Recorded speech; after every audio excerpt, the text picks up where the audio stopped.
Chapter 3, Jonathan Harker's Journal, continued. When I found that I was a prisoner, a sort of wild feeling came over me. I rushed up and down the stairs, trying every door and peering out of every window I could find.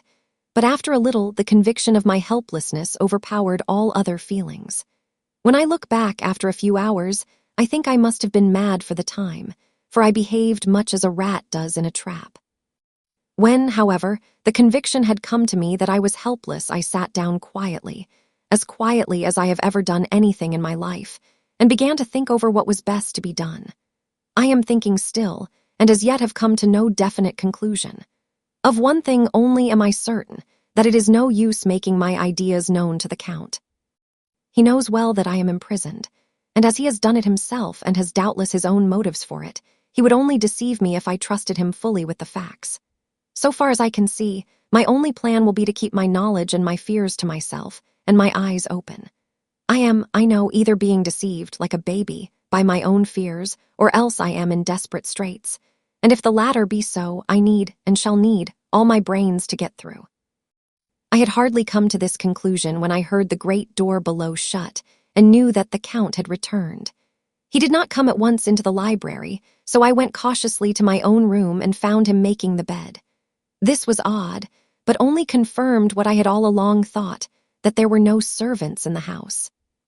When later I saw him through the chink of the hinges of the door laying the table in the dining room, I was assured of it, for if he does himself all these menial offices, surely it is proof that there is no one else to do them. This gave me a fright, for if there is no one else in the castle, it must have been the Count himself who was the driver of the coach that brought me here.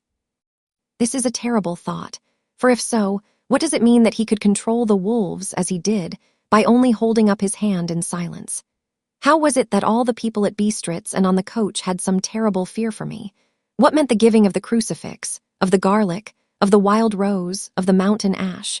Bless that good, good woman who hung the crucifix round my neck, for it is a comfort and a strength to me whenever I touch it. It is odd that a thing which I have been taught to regard with disfavor, and as idolatrous, should in a time of loneliness and trouble be of help. Is it that there is something in the essence of the thing itself, or that it is a medium, a tangible help, in conveying memories of sympathy and comfort? Sometime, if it may be, I must examine this matter and try to make up my mind about it. In the meantime, I must find out all I can about Count Dracula, as it may help me to understand. Tonight he may talk of himself, if I turn the conversation that way. I must be very careful, however, not to awake his suspicion. Midnight. I have had a long talk with the Count. I asked him a few questions on Transylvania history, and he warmed up to the subject wonderfully. In his speaking of things and people, and especially of battles, he spoke as if he had been present at them all. This he afterwards explained by saying that to a boyar the pride of his house and name is his own pride, that their glory is his glory, that their fate is his fate. Whenever he spoke of his house, he always said, "we," and spoke almost in the plural, like a king speaking. I wish I could put down all he said exactly as he said it, for to me it was most fascinating. It seemed to have in it a whole history of the country. He grew excited as he spoke, and walked about the room pulling his great white mustache and grasping anything on which he laid his hands as though he would crush it by main strength. One thing he said, which I shall put down as nearly as I can, for it tells in its way the story of his race. We Sheikleys have a right to be proud, for in our veins flows the blood of many brave races who fought as the lion fights, for lordship. Here, in the whirlpool of European races, the Ugric tribe bore down from Iceland the fighting spirit which Thor and Woden gave them, which their berserkers displayed to such fell intent on the seaboards of Europe, aye, and of Asia and Africa too, till the peoples thought that the werewolves themselves had come. Here, too, when they came, they found the Huns, whose warlike fury had swept the earth like a living flame, till the dying peoples held that in their veins ran the blood of those old witches, who, expelled from Scythia, had mated with the devils in the desert. Fools, fools!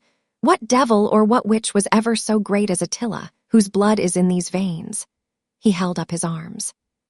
Is it a wonder that we were a conquering race, that we were proud, that when the Magyar, the Lombard, the Avar, the Bulgar, or the Turk poured his thousands on our frontiers, we drove them back?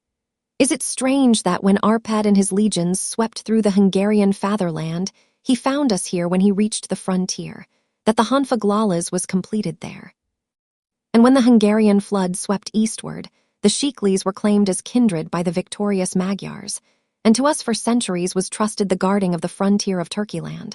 Aye, and more than that, endless duty of the frontier guard, for, as the Turks say, water sleeps, an enemy is sleepless. Who more gladly than we throughout the four nations received the bloody sword, or at its warlike call flocked quicker to the standard of the king. When was redeemed that great shame of my nation, the shame of Kasova, when the flags of the Wallach and the Magyar went down beneath the crescent? Who was it but one of my own race who as voivode crossed the Danube and beat the Turk on his own ground? This was a Dracula indeed.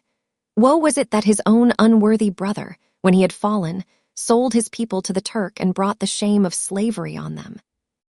Was it not this Dracula, indeed, who inspired that other of his race, who in a later age again and again brought his forces over the great river into Turkeyland, who, when he was beaten back, came again, and again, and again, though he had to come alone from the bloody field where his troops were being slaughtered, since he knew that he alone could ultimately triumph? They said that he thought only of himself. Bah, what good are peasants without a leader? Where ends the war without a brain and heart to conduct it? Again, when, after the Battle of Mohawks, we threw off the Hungarian yoke, we of the Dracula blood were amongst their leaders, for our spirit would not brook that we were not free.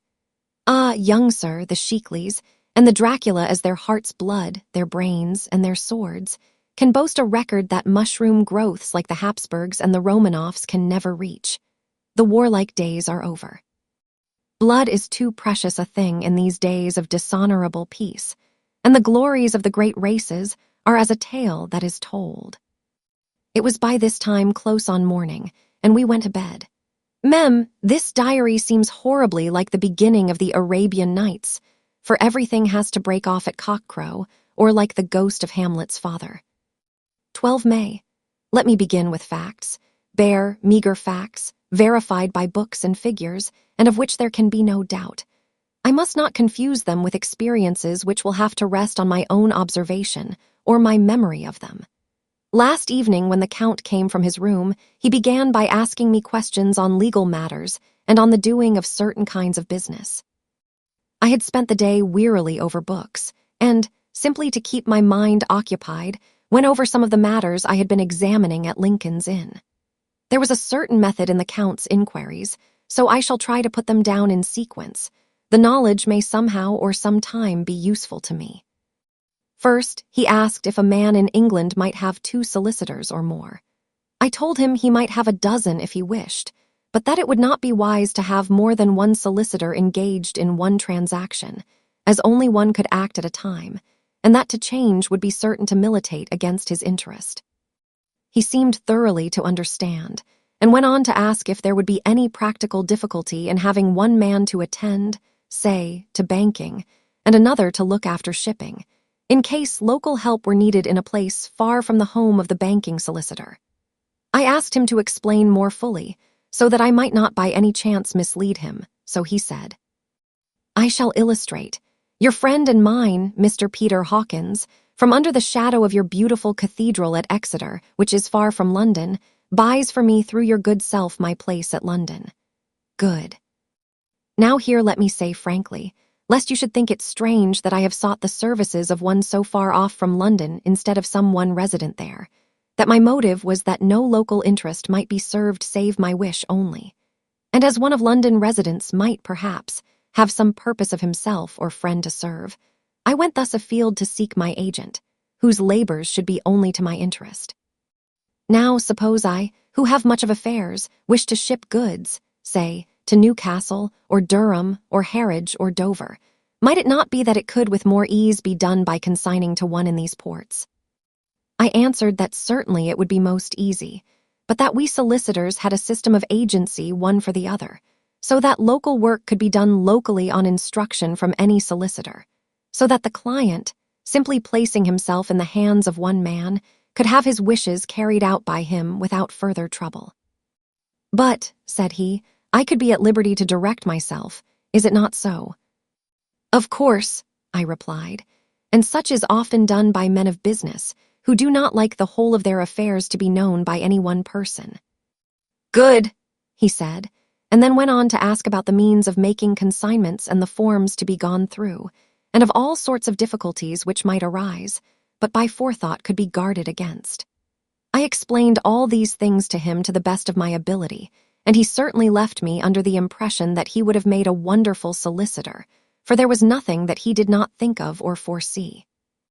For a man who was never in the country, and who did not evidently do much in the way of business, his knowledge and acumen were wonderful. When he had satisfied himself on these points of which he had spoken, and I had verified all as well as I could by the books available, he suddenly stood up and said, "Have you written since your first letter to our friend Mr. Peter Hawkins, or to any other?" It was with some bitterness in my heart that I answered that I had not, that as yet I had not seen any opportunity of sending letters to anybody. "Then write now, my young friend," he said, laying a heavy hand on my shoulder. "Write to our friend and to any other, and say, if it will please you, that you shall stay with me until a month from now." "Do you wish me to stay so long?" I asked, for my heart grew cold at the thought.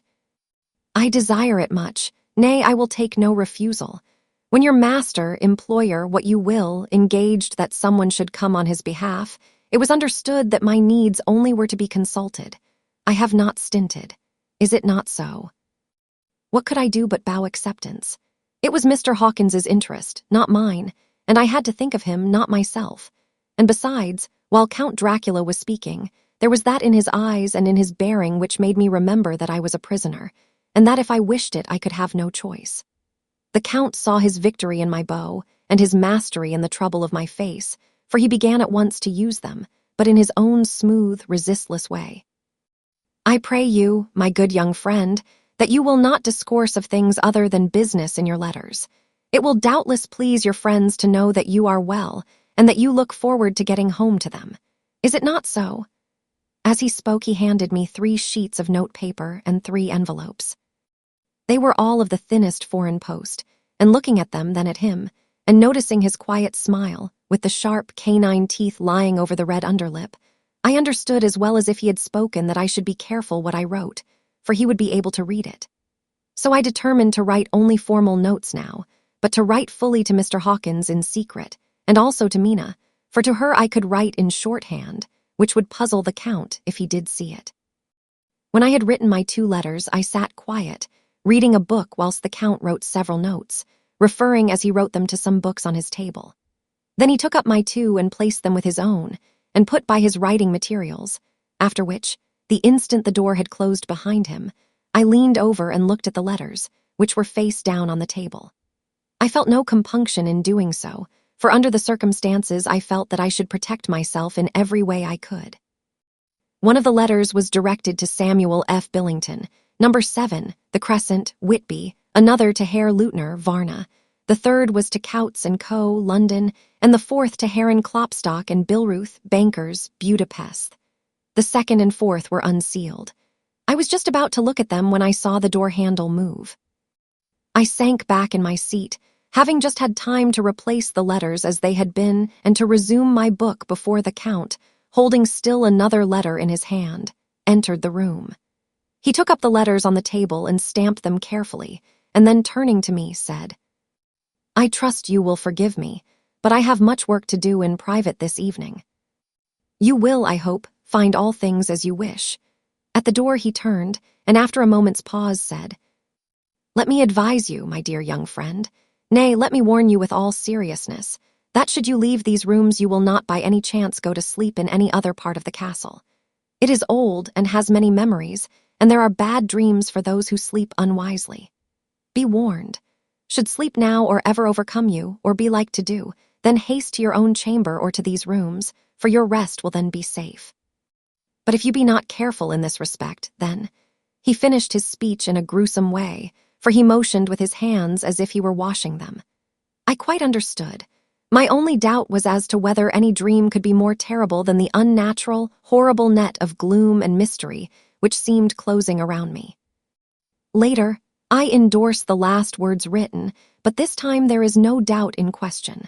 I shall not fear to sleep in any place where he is not.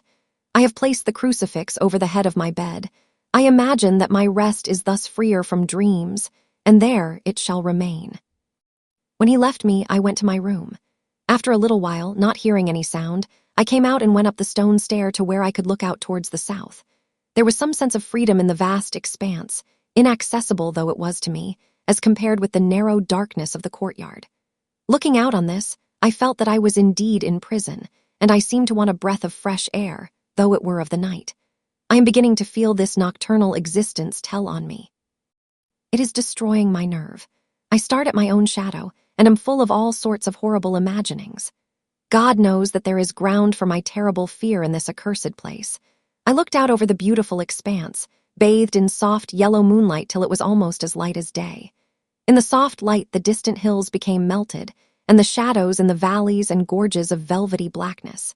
The mere beauty seemed to cheer me. There was peace and comfort in every breath I drew. As I leaned from the window, my eye was caught by something moving a story below me, and somewhat to my left, where I imagined, from the order of the rooms, that the windows of the Count's own room would look out. The window at which I stood was tall and deep, stone-mullioned, and though weather-worn, was still complete, but it was evidently many a day since the case had been there. I drew back behind the stonework and looked carefully out. What I saw was the Count's head coming out from the window. I did not see the face, but I knew the man by the neck and the movement of his back and arms. In any case, I could not mistake the hands which I had had so many opportunities of studying. I was at first interested and somewhat amused, for it is wonderful how small a matter will interest and amuse a man when he is a prisoner. But my very feelings changed to repulsion and terror when I saw the whole man slowly emerge from the window and begin to crawl down the castle wall over that dreadful abyss, face down with his cloak spreading out around him like great wings. At first I could not believe my eyes. I thought it was some trick of the moonlight, some weird effect of shadow, but I kept looking, and it could be no delusion. I saw the fingers and toes grasp the corners of the stones, worn clear of the mortar by the stress of years, and by thus using every projection and inequality, move downwards with considerable speed, just as a lizard moves along a wall. What manner of man is this, or what manner of creature is it in the semblance of man? I feel the dread of this horrible place overpowering me. I am in awful fear, and there is no escape for me. I am encompassed about with terrors that I dare not think of. 15 May. Once more have I seen the Count go out in his lizard fashion. He moved downwards in a sidelong way, some 100 feet down, and a good deal to the left. He vanished into some hole or window. When his head had disappeared, I leaned out to try and see more, but without avail. The distance was too great to allow a proper angle of sight. I knew he had left the castle now, and thought to use the opportunity to explore more than I had dared to do as yet. I went back to the room and, taking a lamp, tried all the doors. They were all locked, as I had expected, and the locks were comparatively new, but I went down the stone stairs to the hall where I had entered originally. I found I could pull back the bolts easily enough and unhook the great chains, but the door was locked, and the key was gone. That key must be in the Count's room. I must watch should his door be unlocked, so that I may get it and escape. I went on to make a thorough examination of the various stairs and passages, and to try the doors that opened from them. 1 or 2 small rooms near the hall were open, but there was nothing to see in them except old furniture, dusty with age and moth-eaten. At last, however, I found one door at the top of the stairway which, though it seemed to be locked, gave a little under pressure. I tried it harder, and found that it was not really locked, but that the resistance came from the fact that the hinges had fallen somewhat, and the heavy door rested on the floor. Here was an opportunity which I might not have again, so I exerted myself, and with many efforts forced it back so that I could enter. I was now in a wing of the castle further to the right than the rooms I knew, and a story lower down. From the windows I could see that the suite of rooms lay along to the south of the castle, the windows of the end room looking out both west and south. On the latter side, as well as to the former, there was a great precipice. The castle was built on the corner of a great rock, so that on 3 sides it was quite impregnable, and great windows were placed here where sling or bow or culverin could not reach, and consequently light and comfort, impossible to a position which had to be guarded, were secured.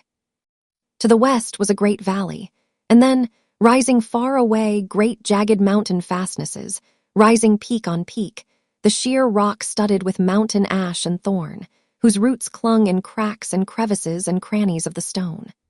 This was evidently the portion of the castle occupied by the ladies in bygone days, for the furniture had more air of comfort than any I had seen.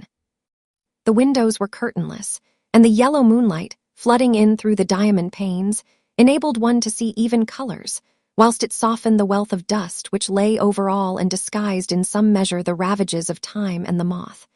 My lamp seemed to be of little effect in the brilliant moonlight, but I was glad to have it with me, for there was a dread loneliness in the place which chilled my heart and made my nerves tremble.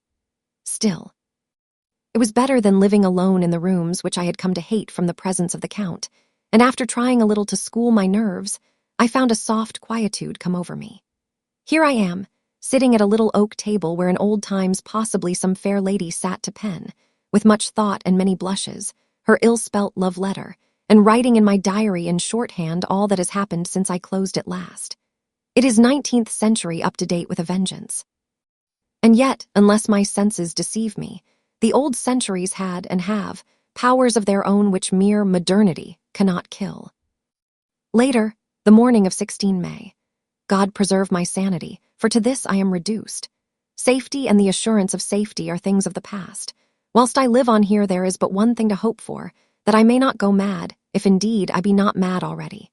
If I be sane, then surely it is maddening to think that of all the foul things that lurk in this hateful place the Count is the least dreadful to me, that to him alone I can look for safety, even though this be only whilst I can serve his purpose. Great God, merciful God, let me be calm, for out of that way lies madness indeed.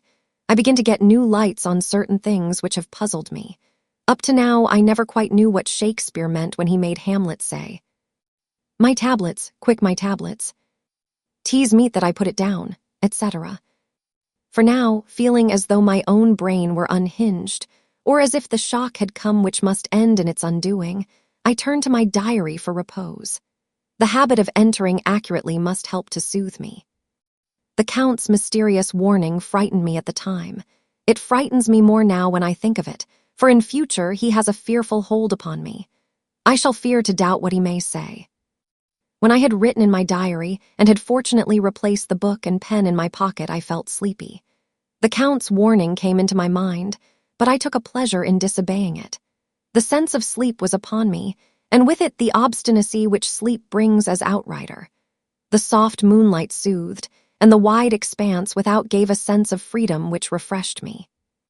I determined not to return tonight to the gloom-haunted rooms, but to sleep here, where, of old, ladies had sat and sung and lived sweet lives, whilst their gentle breasts were sad for their menfolk away in the midst of remorseless wars. I drew a great couch out of its place near the corner, so that as I lay, I could look at the lovely view to east and south, and unthinking of and uncaring for the dust, composed myself for sleep. I suppose I must have fallen asleep. I hope so, but I fear, for all that followed was startlingly real. So real that now sitting here in the broad, full sunlight of the morning, I cannot in the least believe that it was all sleep. I was not alone. The room was the same, unchanged in any way since I came into it. I could see along the floor, in the brilliant moonlight, my own footsteps marked where I had disturbed the long accumulation of dust. In the moonlight opposite me were 3 young women, ladies by their dress and manner. I thought at the time that I must be dreaming when I saw them, for though the moonlight was behind them, they threw no shadow on the floor. They came close to me and looked at me for some time, and then whispered together.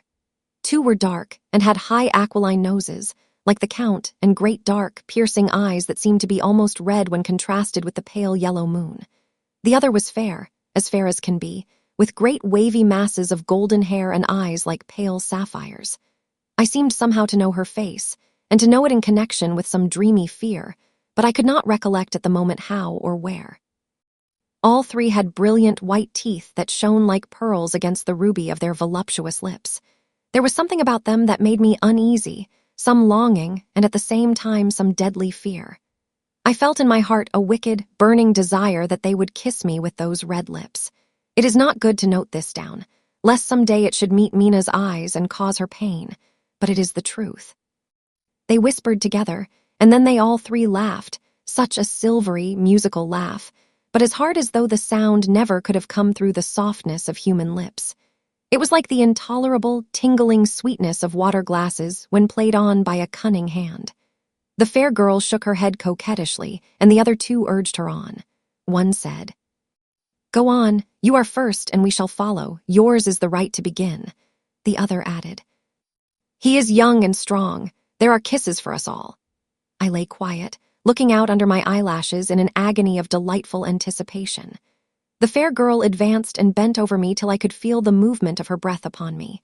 Sweet it was in one sense, honey-sweet, and sent the same tingling through the nerves as her voice, but with a bitter underlying the sweet, a bitter offensiveness, as one smells in blood. I was afraid to raise my eyelids, but looked out and saw perfectly under the lashes.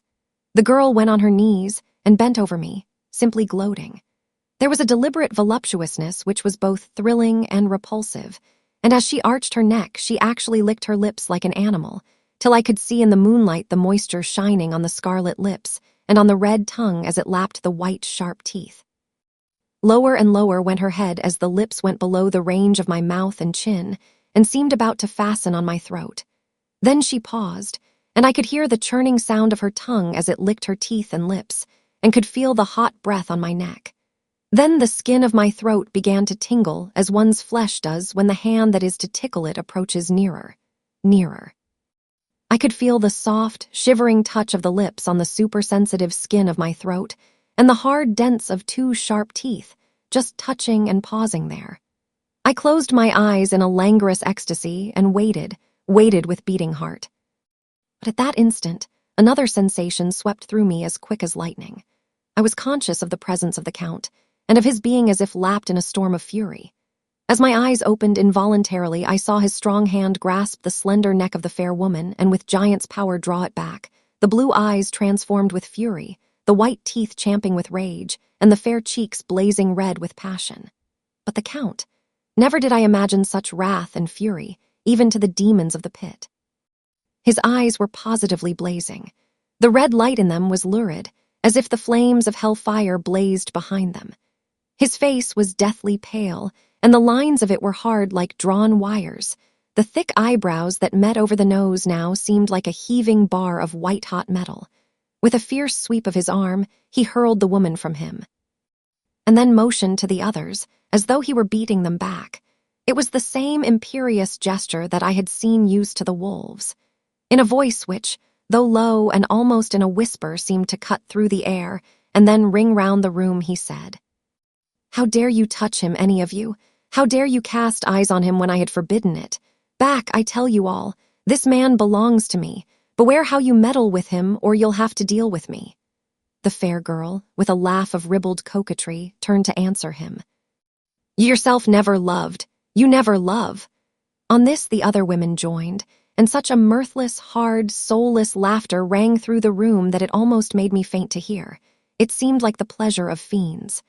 Then the Count turned, after looking at my face attentively, and said in a soft whisper, "Yes, I too can love. You yourselves can tell it from the past. Is it not so? Well, now I promise you that when I am done with him you shall kiss him at your will. Now go, go, I must awaken him, for there is work to be done." "Are we to have nothing tonight?" said one of them with a low laugh, as she pointed to the bag which he had thrown upon the floor, and which moved as though there were some living thing within it. For answer, he nodded his head. One of the women jumped forward and opened it. If my ears did not deceive me, there was a gasp and a low wail, as of a half-smothered child. The women closed round, whilst I was aghast with horror, but as I looked they disappeared, and with them the dreadful bag. There was no door near them, and they could not have passed me without my noticing. They simply seemed to fade into the rays of the moonlight and pass out through the window, for I could see outside the dim, shadowy forms for a moment before they entirely faded away. Then the horror overcame me, and I sank down unconscious.